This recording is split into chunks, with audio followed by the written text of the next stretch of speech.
I'll talk about John Quincy Adams, and then we'll talk about the piece of paper. I'll tell you the vision of the piece of paper, and then we'll land the plane. As when we're done, we're done. So let's see. Okay. Is it recording, Liam? Perfect, thank you. Okay, so let's clean this off.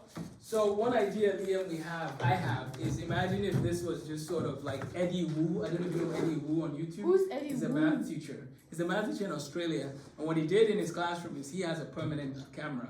So it always plays almost, well, we see a lot of his lectures. And the idea I have with that is, let's say there was a kid I met in Georgia who's like, oh, I want to watch Algebra at Live STEM. They just watch Zoom. I'll put Zoom playing. Does that make sense?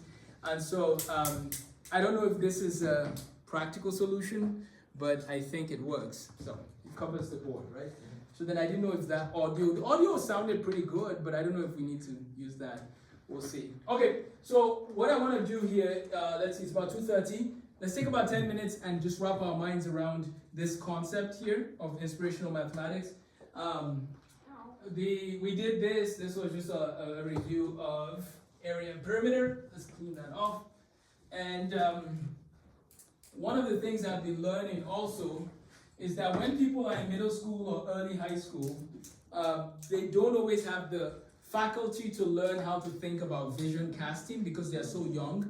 So they're not ready to think of big questions like, what am I going to do with my life, etc. But the problem is those questions, I'm actually hearing them more and more from high school seniors now. So there seems to be a problem in vision casting for young people, period. Like, most people don't know what they want to do with their life. So we should probably take a step back and ask, how can adults help children to figure out some of their direction? Remember what we talked about earlier? Make sure that you find your passions, grow in your passions. And Liam, thanks for demonstrating that with the song you sent. I'm excited to keep listening.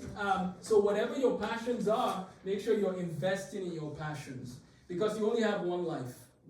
And I want to talk about that for a second as it relates to passion. Let's read John Quincy Adams' story for a second, and then we'll come back to finish off our day today. As I said, part of why I am hitting hard on the issue of life is because I don't get to teach a lot of these camps. After this week, we don't have a camp till the end of July. So I want to make sure that we are thinking about what matters. That's kind of what I'm trying to get at. Okay, so with that said, here's a short story from the life of John Quincy Adams. It comes out of a book here called The Third Education Revolution. That's the name of this book, written by Vishal Mangwal, who is an Indian social reformer of a sort. Like, he's very concerned about change in society.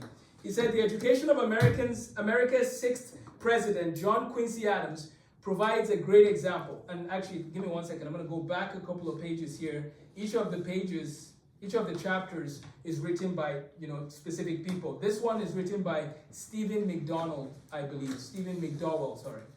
And here's where it goes. Let's go back. Okay, perfect. Here's what it said. The education of America's sixth president, John Quincy Adams, provides a great example. Adams' father and mother, John and Abigail, taught him at home until around age 11. As a 10-year-old, John Quincy knew French and Latin. He read the writings of Charles Rollins and other difficult works, and he helped to manage the farm with his mother while his father was away serving the nation. I don't know if you got the age. Let me read that again because it's actually making me question my world. At the age of 10, as a 10-year-old, John Quincy Adams knew French and Latin. He read the writings of Charles Rollins and other difficult works, and he helped to manage the farm with his mother while his father was away serving the nation.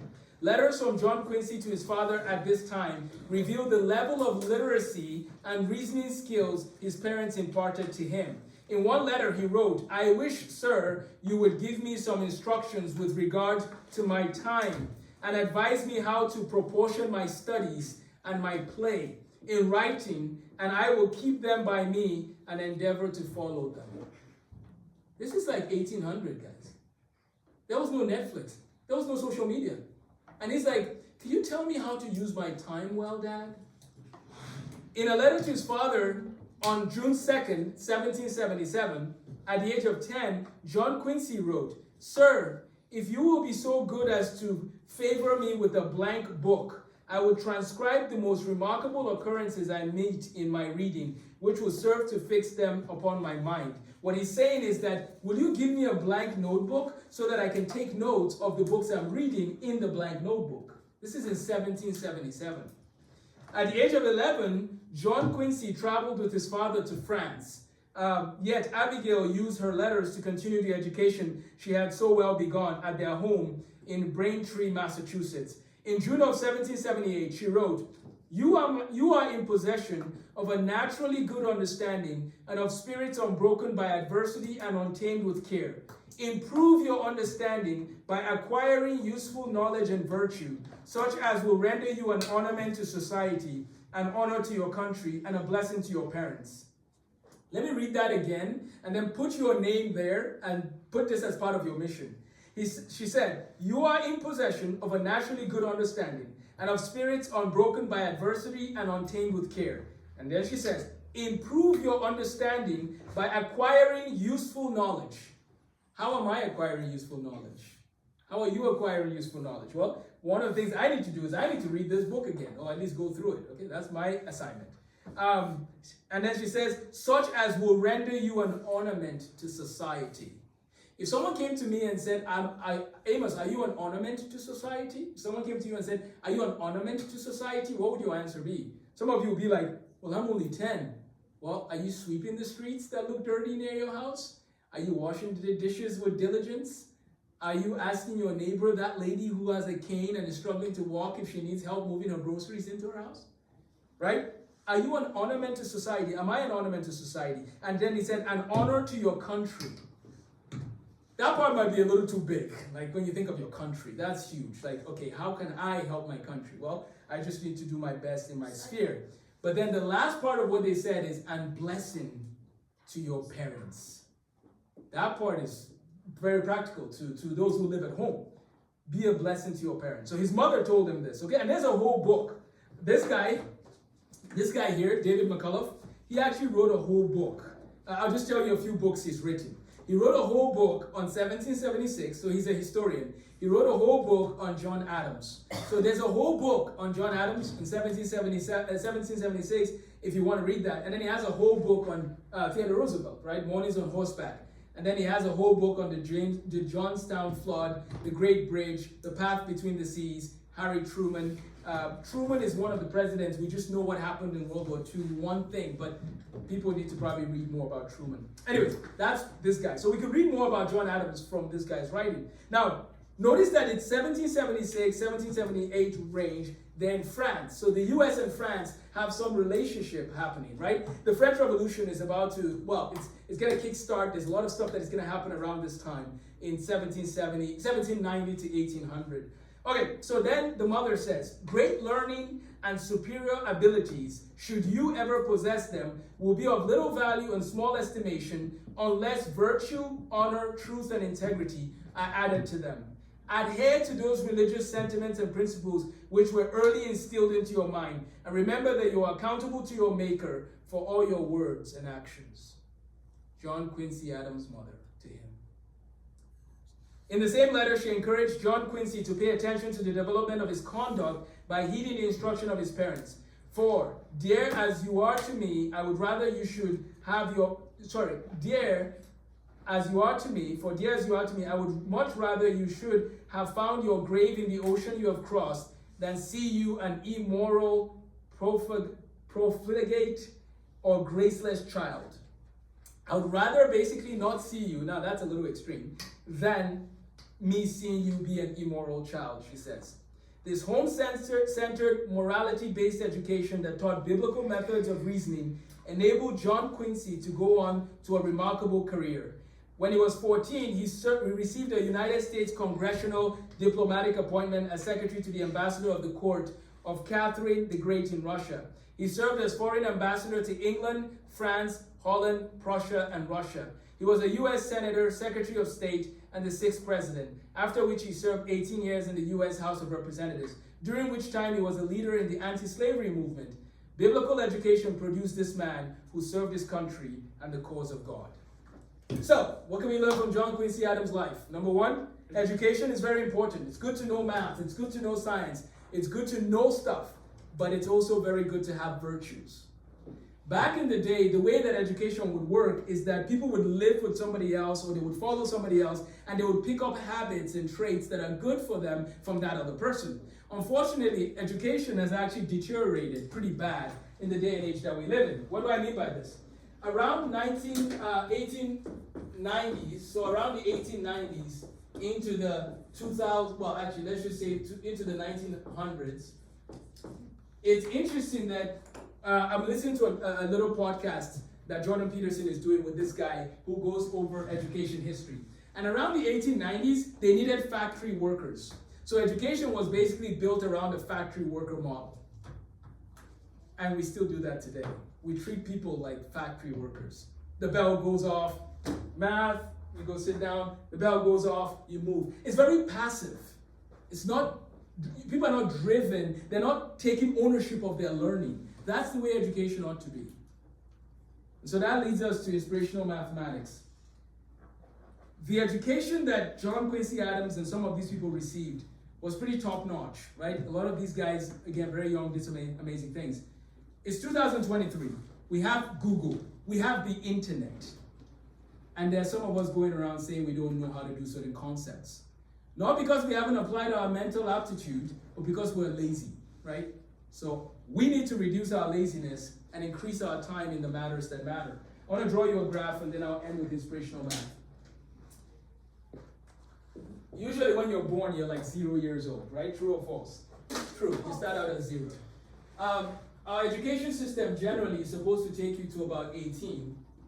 And you're supposed to get a K-12 education during this window. Right about 18, people go to college or trade school, or they get a job or an apprenticeship, apprentice here, or they could go into the military. And very few would start very successful businesses at 18 and run them. You could start a business here. And then most people do that if they do the traditional 4-year route. So let's say somewhere around 22, they're done with college and so on. The years from 18 to 22 are very busy years. They're very busy.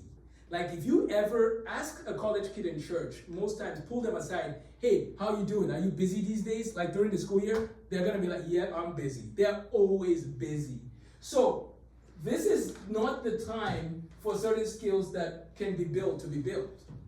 So that means, and then from age 0 to like 6, most people are like still trying to figure out what is life, am I even alive, like what is life? They don't know, they're just playing, that's all they do, right, most of them.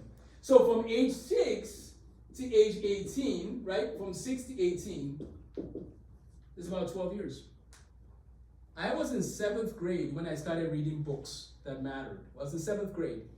And today, I don't read as much as I did back when I was younger because, of course, life has gotten busier. But here's what's interesting. When I think of my life, those years from 7th to 12th grade, those books I read, which I actually journaled some of them, and I have the journals in my house, which is weird because I journaled them in 2004.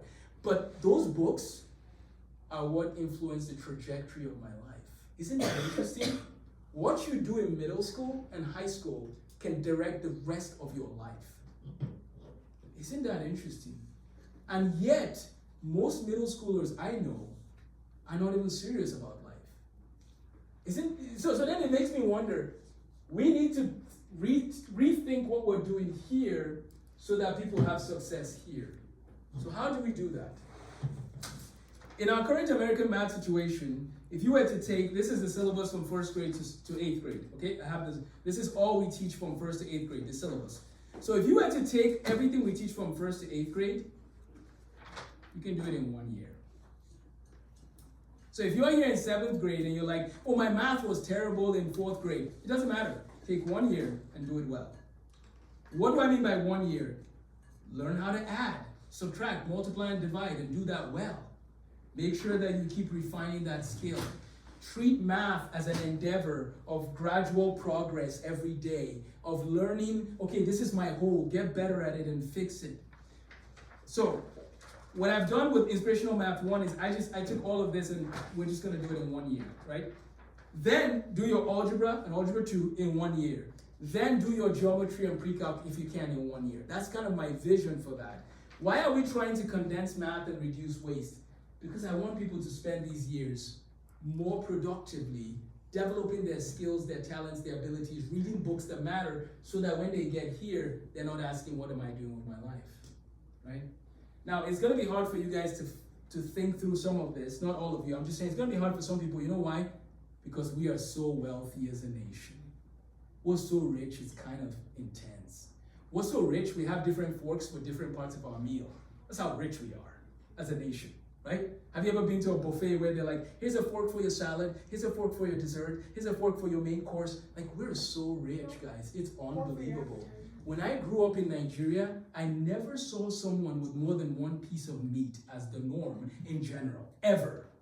And then I came to Wisconsin, and they're like, oh, here's a cafeteria for college, you guys just help yourselves. I was like, what is going on here, right? Now, I mean, it's like we have so much. And do you know what happens when you have so much? It makes you lazy. And I'm guilty, okay? This is me talking to myself. A lot of waste. We have so much food that is wasted in this nation. So here's what I want to encourage our young people. Make sure every day, ask yourself, how am I using my time? Like our friend, right? How am I using my time? What books am I reading? And how am I encouraging my society? So Inspirational Math 1 has an assessment. Now, of course, Liam and the older students don't need Inspirational Math 1, but I wanted them to see it so that they can be a guide. So if you ever have questions, go ask Mr. Liam. Say, hey, Mr. Liam, I have a question. Where do I go to find this? And he can show you. You should be comfortable using the textbook, which we're going to print, and you can just go find it, okay? Having a mentor, a coach, somebody that you look up to is a good way that you can be guided properly. Notice that John Quincy Adams was basically saying, can you guide me on how to use my time? Which is funny because I was just saying that we might just have to start helping young people figure out the direction rather than letting them figure it out themselves. Because clearly that method is not working. Okay, I could do a lot of math. But I don't want to right now because I'm looking at some of your faces and you guys are not ready to do a lot of math.